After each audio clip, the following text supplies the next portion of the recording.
It wasn't like I started to use drugs and alcohol and it was just off the rails right away. It kind of built up and built up.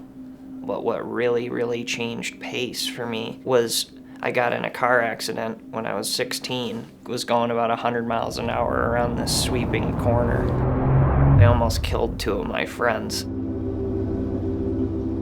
I had a real low there, and not only that, I had physical pain from it. Long story short, I ended up getting a prescription for Vicodin, 240 Norco-10s, which is insane. I was naive to how it was going to change my life.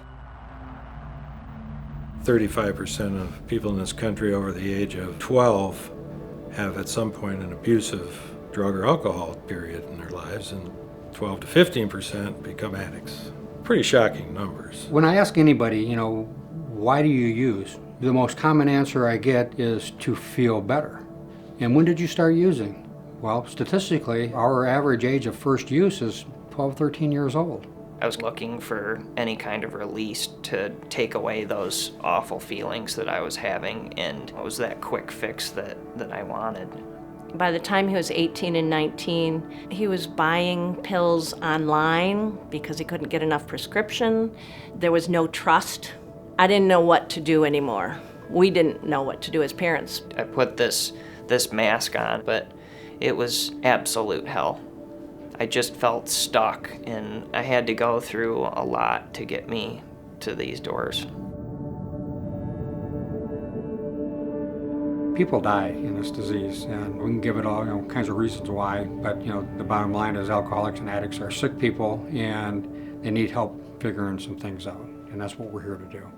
I knew that I needed long-term treatment if I was going to be serious about it. Something pointed me in the direction to come to Harbor Hall. And I remember that day coming up in the car, how nervous I was. When somebody comes into treatment, I would say that they're probably in despair. So the first thing that we want to see happen is this installation of hope. The counselors, the people that work here as a whole, you feel the care and concern for every single client that goes through here. Alcohol and drugs have a marvelous way of hiding the shame and guilt. And the step one process is very intense, complete unmasking. I look at my history, and it took me quite a few years to really figure out and acknowledge what I must have put my parents through, my coworkers, my kids. It's an extremely tough process, but when you come out the other end of it, it's amazing. You have to recover the entire person. And that was one of the things that I really thought was fantastic here at Harbor Hall. We're on the cutting edge of treatment technologies so that when somebody's coming in the door here, that they're getting the highest quality of care. I don't think the people in northern Michigan know the treasure that they have sitting right in their front yard. This treatment business has truly turned around communities. They bring in revenues, they create jobs, but at the same time they're healing. Those that embrace it look at it as one of their shining lights. When somebody comes here to Harbor Hall, they get results.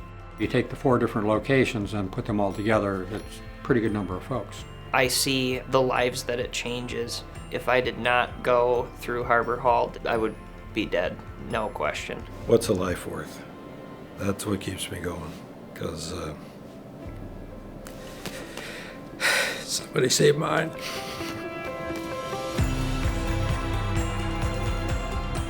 I work at a ski and golf shop now and have an awesome house in downtown Petoskey. It's night and day compared to where I was at. There's just a lot of positive things that are happening, and it's so nice to meet Peter Rennie again.